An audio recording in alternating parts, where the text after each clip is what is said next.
अब ये प्रमाणित हो चुका है कि स्मरण खो चुके हैं नीतीश कुमार। आरक्षण चोर बिहार छोड़, निकलो यहाँ से। इलेक्शन कमीशन की भूमिका आज के डेट में बेहद ही खतरनाक है। चिराग है वो रहे चिराग, हमको आपत्ति नहीं है। नमस्कार, मैं वैष्णवी, आप देख रहे हैं देशवा न्यूज। चिराग पासवान एक बड़ी घोषणा करते हैं। चिराग का कहना है कि वो पूरे 243 सीट्स पर चुनाव लड़ेंगे और ऐसे में तेजस्वी की बात करें तो तेजस्वी ने सीएम को एक लेटर लिखा, लेकिन अभी तक उसका रिप्लाई नहीं आया। अब इन सभी मुद्दों पर बात करने के लिए हमारे साथ आरजेडी के मुख्य प्रवक्ता शक्ति सिंह यादव जी हैं। देखिए, पहला सवाल तेजस्वी को लेकर है। तेजस्वी इतना इंपॉर्टेंट लेटर लिखते हैं सीएम को, क्या सीएम के पास टाइम नहीं है उनको रिप्लाई देने का? तेजस्वी यादव नेता विरोधी दल है, नेता प्रतिपक्ष है, संवैधानिक पद है, वेटिंग सीएम माना जाता है लीडर अपोजिशन को। पार्लियामेंट्री डेमोक्रेसी में लीडर अपोजिशन को महत्वपूर्ण भूमिका से जिम्मेदारी के साथ रखा गया है। पत्र लिखा गया नीतीश कुमार जी को। नीतीश कुमार व्यक्ति नहीं, मुख्यमंत्री को। मुख्यमंत्री पत्र का कोई जवाब नहीं देते। अब ये प्रमाणित हो चुका है कि स्मरण खो चुके हैं नीतीश कुमार। अचेत थे, बात समझ में आती थी। मानसिक रूप से बीमार थे, बात समझ में आती थी। पर संवैधानिक पद से के माध्यम से लिखा गया पत्र का जवाब न देना स्मरण खो देने के बराबर है। उनके इर्द गिर्द रहने वाले अधिकारी पता नहीं क्यों नहीं उन तक बताते हैं, क्यों कर नहीं उनको समझाते हैं। ये मामला बिहारियों का था भैया, रिजर्वेशन से जुड़ा हुआ मामला था। 65% आरक्षण का मामला है। नौमियन सूची में था, डालने की बात हो रही। केंद्र के साथ जाकर बैठ गए हैं, गोदवा में जाकर बैठ गए भाजपा के, इसीलिए कि आरक्षण नहीं मिले। लेकिन हम छोड़ेंगे कहाँ? मजिस्ट्रेट चेकिंग में जनता दल और भाजपा दोनों पकड़ी गई है। सदन और सड़क दोनों नाप देंगे हम लोग, छोड़ेंगे नहीं ये आरक्षण चोरों को। आरक्षण चोर बिहार छोड़, निकलो यहाँ से। बिहार के लोग बर्दाश्त नहीं करेगा। 16% नुकसान हो रहा है ना आरक्षित वर्गों का।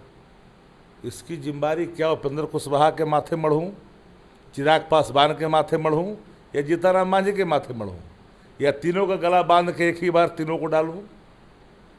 चूजा का हर कीर्तन बजा रहे हैं लोग, चुपचाप हैं, क्या मतलब है? एगो रखे हुए है, कुछ लिखता है, उसी पे चाय चाय करते रहता है। इन लोग का कोई विजन है? ये सब हर कीर्तन पार्टी है। ये दलितों रिजर्वेशन के खिलाफ बोल देंगे ये लोग। कोई विजन नहीं है। कोई विजन नहीं। किस बात का विजन? अपना एक ही को विजन दिखता है। अच्छा, एक सवाल तेजस्वी को लेकर है। तेजस्वी बोलते कि ईसीआई को लेकर बड़ा आरोप लगाते हैं, इलेक्शन कमीशन ऑफ इंडिया की उसको सिर्फ डेट्स की। ईसीआई इस देश का ECI, election commission of India, chair leader की भूमिका में है। जो परिणाम आए वो सब कुछ करना किया। जनमानस जन सत्ता प्रतिष्ठान के खिलाफ परिणति क्यों कर इस रूप में? एक बड़ा सवाल। आजादी के इतने बरस बीत गए, कई चुनावों को देखा, जनता माहौल बताती थी कि सरकार आ रही है या जा रही है, लेकिन पूरा क्षेत्र उल्टा हुआ है। फिर वो चुनाव जीत रहा है। का कमाल मैं ईवीएम का मानूं या ईसीआई की कुछ कारस्तानियों का मानूं?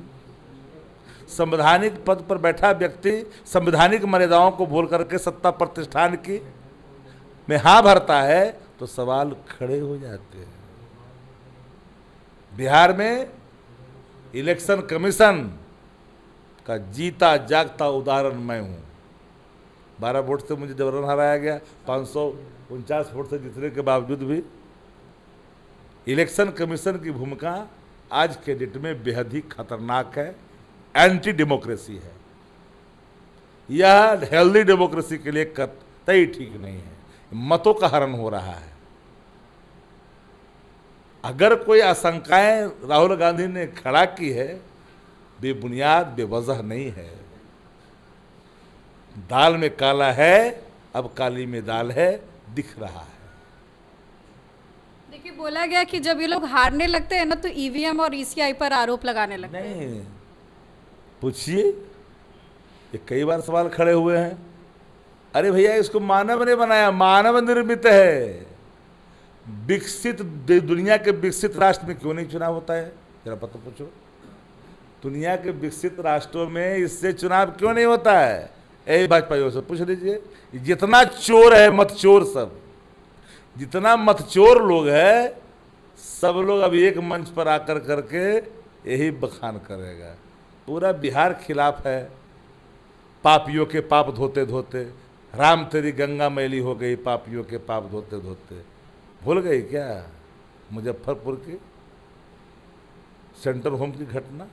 आज तक पाप धो रहा है जो बिहार के अवाम। सुरखाओं के पर लगे हुए हैं क्या?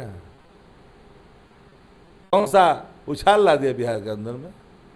जनता इसको वोट देती नहीं है, भरम में रह रहे हैं। सवाल है, जरा आज हो तो जाए चुनाव मैनुअल, अत्ता पत्ता नहीं रहेगा इन लोगों का। तो सवाल गलत क्या उठाया जा रहा है? एक सवाल आखिरी है चिराग पासवान को लेकर के। कल बड़ी घोषणा करते बोलते कि 243 सीट्स पर वो चुनाव। वो चिराग हैं, वो रहे चिराग, हमको आपत्ति नहीं है। पर सवाल है कि बिहार के हितों की अनदेखी, बिहार फर्स्ट, बिहारी फर्स्ट। 16% आरक्षित वर्गों का आरक्षण की हकमारी हो रहा है। 65% आरक्षण की सीमा बढ़े तो उसको नॉमिनल सूची में डालना था। अच्छा रहे बिहार फर्स्ट, बिहारी फर्स्ट की। देखिए, अभी आप सुन रहे थे शक्ति सिंह यादव को एक्सक्लूसिव देशवा न्यूज़ पर। इस खबर में बस इतना ही। आगे की अपडेट्स के लिए देखते रहे देशवा न्यूज़। कैमरा पर्सन बबलू के साथ मैं वैष्णवी, देशवा न्यूज़ पटना।